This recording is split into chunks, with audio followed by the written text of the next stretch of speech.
함께 읽겠습니다. 내 영혼아 여호와를 송축하라. 내 속에 있는 것들아 다 그의 거룩한 이름을 송축하라. 아멘. 예, 기도합니다. 하나님, 오늘은 주의 거룩한 은혜 속에 또 이 한 주간을 우리 지난 어제 주일 예배를 잘 드리고 또 살아갑니다. 귀한 한 주 살아갈 때 믿음으로 살아가게 하여 주시고 주의 은혜 속에 살아가게 하여 주시고 우리 가운데 어떤 일이 있을지라도 오직 주님의 보호하심을 믿고 인도하심을 믿고 승리할 수 있도록 은혜를 베풀어 주옵소서. 주께서 사랑하시는 믿음의 백성들을 더 굳건하고 강건케 하셔서 하나님, 우리가 어려움 당하지 않게 하시고 주님의 크신 팔로 보호하여 주옵소서. 이 시간 1,000번제로 드려지는 예물들이 있습니다. 또 범사에 감사하여 드려진 예물을 기뻐 받아 주옵시고 주의 신령한 은혜로 우리와 함께하여 주옵소서. 말씀을 나눌 때 함께 하실 것을 믿사오며 예수님의 이름으로 기도 올렵나이다. 아멘. 최근에는 이제 스마트폰이라든지 워낙 이제 이 기계를 전자 제품을 이용하는 경우들이 많지만, 그러나 우리가 어제도 그저께 이제 이 한강이라고 하는 작가가 노벨 문학상을 받았다는 소식을 듣고 온 나라가 들썩이는 것 같습니다. 그러면서 어제 뉴스는 뭐였냐면 이 전국에 있는 이 책이 다 동이 났다. 그래서 집계를 했더니 30만 권 이상. 그러니까 이례적인 거죠. 그러니까 아무래도 이제 수상을 하다 보니까 사람들이 어떤 책인가 한번 읽어보자라고 해서 그 책을 다 구입했다. 그래서 책을 구하지 못했다. 이런 얘기가 뉴스로 들려왔습니다. 근데 보면 이제 소설이라는 것은 이제 이 글로 기록을 하는 거죠. 물론 컴퓨터로 타이핑을 치고 하는 거지만 이 글이라고 하는 이 어떤 이 상징성이 있는 것입니다. 그러니까 우리도 어떤 좋은 일이 있거나 어떤 일이 있으면 기록을 해놓는 것을 굉장히 중요하게 여깁니다. 그래서 우리나라 유명한 스마트폰은 이 휴대폰 안에다가 펜을 넣어갖고 이 펜으로 기록하게끔 근데 그렇게 많이 쓰지 않더라도 사람들은 그 펜이 있는 것을 좋아합니다. 왜냐하면 뭐라도 기록할 수 있을까라는 거예요. 이런 것을 보면 인간은 뭘 하는 걸 좋아할까요? 기록이라고 하는 것을 좋아하는 것 같아요. 우리 조선왕조 500년 이런 것들이 상징성이 있잖아요. 그래서 이 실록에 이 기록되어 있는 것들을 보면 참 놀라워요. 그런 역사들을 다 빼놓지 않고 다 기록해 놨다라는 거죠. 그러니까 우리들은 어떤 의미로 볼 때 이 기록을 남기고 또 그 기록에 의미를 부여하고 또 그것을 돌아보고 이런 것을 굉장히 중요하게 여기는 것 같습니다. 그런 의미로 본다면 성경은 굉장히 놀라운 거죠. 성경을 기록했던 이 문서들, 그리고 이 히브리어 이 고어를 가지고 하나님 말씀을 기록했던 이스라엘 민족, 또 하나님 앞에 쓰임 받았던 성경을 기록했던 인물들, 그 성경의 기록들을 보며 하나님이 나에게 어떤 의미인지, 또 하나님이 어떤 역사를 하셨는지, 또 하나님이 어떻게 도우셨는지 그것들을 기록했다는 거죠. 물론 자신들이 죄를 짓고 또 불충했을 때도 기록했고, 또 좋은 일이 있고 기뻤을 때, 축복받았을 때도 기록되어 있는 것이 바로 이 성경인 것입니다. 오늘 시편 103편은 그런 의미에서 나에게 일어난 일을 어떻게 하면 좀 잘 기록할까, 하나님 말씀을 기록하면 어떻게 하면 좋을까라고 하는 의미로 보면 이 시편의 기자의 마음을 엿볼 수 있어요.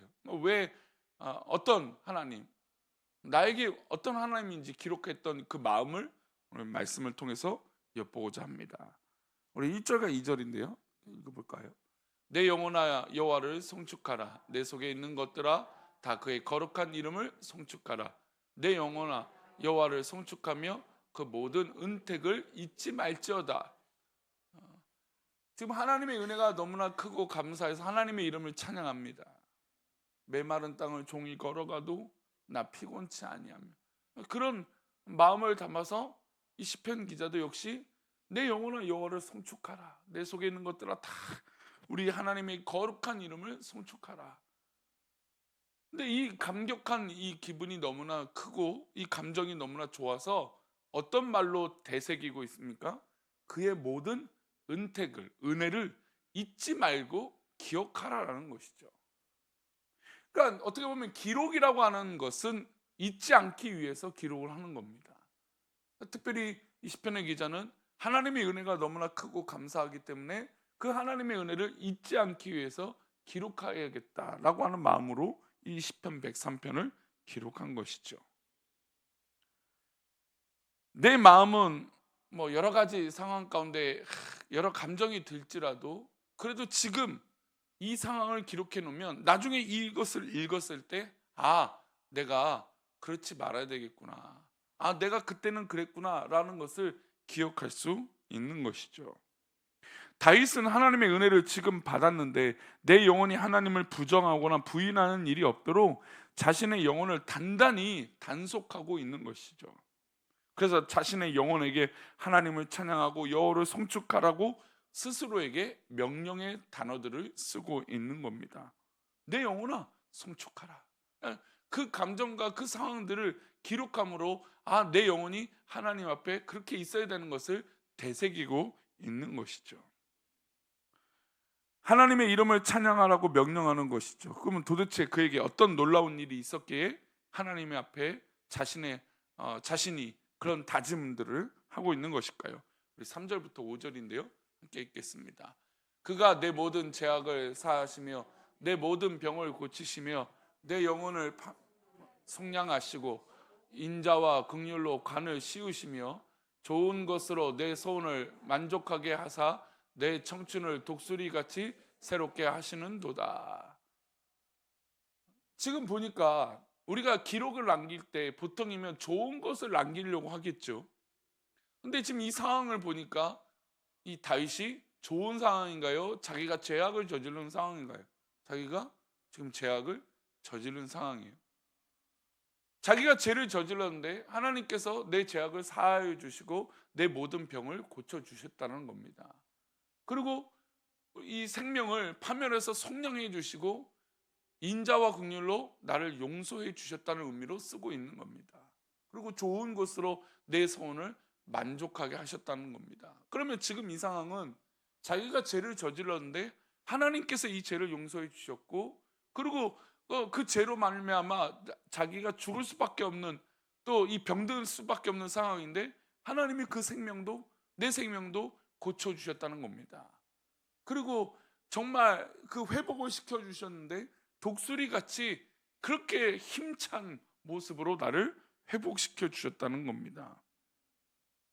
그렇다면 지금 다윗은 자신이 기록한 이 성경의 이 시편의 이 시의 내용을 나에게 정말 황금기이고 좋은 일이고 뭐 엄청난 일도 뭐 그렇게 해서 기록한 것도 물론 있지만 지금 사실은 감추고 싶고 숨기고 싶었던 일들이 자신에게 분명히 있었습니다. 하나님 앞에 혼이 났던 일들이 있습니다. 근데 그것들을 모른 척하고 넘어가는 게 아니라 시편에 기록하면서 시로 기록하며 자신의 모든 이것들이 하나님 앞에 이 판단을 받았다, 심판을 받았다, 하나님 앞에 죄를 지었다라고 기록하고 있다는 겁니다. 게다가 죄로 말미암아 자신이 병을 얻었다라고 이야기하고 있습니다. 그러니까 우리가 다른 사람한테는 그렇게 얘기하잖아요. 다른 사람한테 저 사람이 하나님 앞에 저렇게 있으니까 이러면 안 되는데 뭐 이렇게 얘기도 합니다. 근데 지금 다윗은 스스로, 물론 우리 스스로도 그렇게 얘기를 해요. 제가 하나님 앞에 바로 서지 못해서 이렇습니다. 그렇게도 생각하죠. 그러니까 병들거나 어떤 문제가 생기면 그래서 빨리 회개하고 하나님 앞에 돌아설 수 있는 것이죠. 근데 그것을 기록에 남기진 않아요. 왜냐하면 부끄러운 일이고 남에게 알리고 싶지는 않잖아요. 내 스스로는 알아도 아니 뭐 목사님에게는 말하고 하나님 앞에 그렇게 기도해도 다른 사람들에게 막 공개적으로 이야기하진 않겠죠. 근데 다윗은 자신이 죄를 지어서 그 죄 때문에 하나님 앞에 병을 얻었다. 내 죄가 그렇게 있었다라고 지금 기록으로 남기고 있는 것입니다. 어떤 죄를 지으려고 할 때 하나님이 죄 짓지 말라고 경고하세요. 그러나 우리가 그 경고를 무시하고 죄 가운데 한 발, 두 발 내딛게 되면 우리는 또 하나님께 책망받고 혼이 나기도 합니다. 그 죄에서 빠져나오라고 하나님께서 사인을 보내주시죠. 근데 그때 다윗은 그것을 부끄러워하지 않고 그것을 난단치 공개하고 기록했다라는 겁니다. 이후에 다윗은 하나님의 은혜를 찬양하며 계속 노래하는 거예요. 그러니까 내가 스스로 죄를 저질러서 이렇게 하나님께 혼났지만, 그러나 하나님을 오히려 1절 2절에 뭐라고 아까 그랬어요? 내 영혼아 여호와를 송축하라. 그러니까 하나님을 찬양하고 송축하는데 결국에 그 내용이 어떤 거였어요? 내가 죄를 지었기 때문에. 그런데 하나님께서 나에게 병을 주셨는데 오히려 하나님을 찬양하고 이 은택을 잊지 말라고 얘기하고 있어요. 그러면서 12절부터 14절에는 또 이런 내용도 나와요. 12절부터 14절입니다. 동이 서에서 먼 것 같이 우리의 죄가를 우리에게서 멀리 옮기셨으며 아버지가 자식을 긍휼히 여긴 같이 여호와께서는 자기를 경외하는 자를 긍휼히 여기시나니 이는 그가 우리의 체질을 아시며 우리가 단지 먼지뿐임을 기억하심이로다. 참 멋진 표현들이 나옵니다. 동이 서에서 먼 것 같이 우리의 죄가를 우리에게서 멀리 옮겨 주셨다. 그러니까 우리를 지금 이건 자기가 병에 들므로 말미암아 하나님 앞에 책망을 받았잖아요. 그러니까 책망을 받아서 이제 뭐에서 멀어진 겁니까? 죄에서 멀어진 거죠. 동쪽과 서쪽이 먼 것처럼 반대 방향인 것처럼 우리가 하나님 앞에 죄를 저질러서 하나님 앞에 혼이 났어요. 그리고 하나님 앞에 기도했어요. 회개했어요.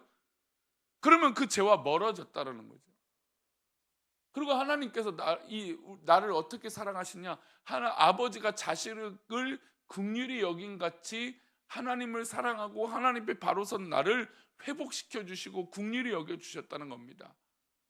게다가 하나님은 우리의 체질을 다 알고 계셔서 우리가 단지 먼지뿐인데 우리가 하나님 앞에 서 있어야 되는구나라는 것을 기억하고 깨닫게 해 주셨다는 겁니다. 우리가 오늘 어떤 일이 우리 가운데 일어날지 모릅니다. 그러나 그 어떤 일이 일어날 때 하나님의 계획과 하나님의 인도하심을 믿는다면 정말 그 하나님의 뜻을 신뢰하시기를 바랍니다. 그리고 그것은 하나님께서 나를 사랑하셨기 때문에 이루어 주시는 일들이에요. 다윗이 지금 병이 들었잖아요. 자기가 죄를 저질렀는데, 근데 그것을 원망하거나 탓하는 게 아니라 하나님의 아버지께서 나를 사랑하신 것 같이 사랑하시기 때문에 이렇게 하셨다는 것으로 고백했다라는 거예요. 그렇다면 나에게 일어나는 내가 원치 않은 일일지라도 누가 나를 사랑하셨기 때문에 허락하신 일입니까? 하나님이 나를 사랑하셨기 때문에 허락하신 일인 거죠. 그러니 우리 사랑하는 우리 이 새벽에 기도하는 성도님들, 우리에게 어떤 일이 있든지 이 일은 하나님이 나를 사랑하셨기 때문입니다. 하나님이 그냥 사랑하신 것도 아니고 아버지가 자식을 사랑하신 것처럼 우리를 그렇게 사랑하신 것이죠. 다윗은 그 마음을 느꼈어요. 내가 죄를 지어서 하나님 앞에 혼이 났는데 병이 들었어요. 그런데 하나님이 나를 그렇게 사랑하시는 것이구나. 나를 그렇게 긍휼히 여겨주시는 것이구나. 나에게 또 기회를 주시는 것이구나 라고 받아들였다는 것이죠. 그렇다면 오늘 우리에게 어떤 일이 있든지 그 일은 나에게 기회요, 축복이요, 하나님의 은혜인 줄 믿습니다. 그렇게 믿음으로 오늘도 하루도 복되고 하나님 주신 은혜로 승리하며 오늘도 우리의 인생의 시편을 기록하는 믿음의 하루가 되기를 축원합니다. 기도합니다. 하나님, 오늘 우리가 하루를 살아가며 믿음으로 살아갈 때 무엇보다 주님의 은혜 가운데 있기를 소망합니다. 주께서 사랑하시는 믿음의 백성들을 더욱더 굳건하게 세워주시고 하나님의 은혜로 붙들어 주셔서 하나님의 귀한 영광 가운데 은혜 가운데 살게 해주시며 정말로 하나님 기뻐하시는 일들을 이룰 수 있도록 하나님 복을 내려 주옵소서.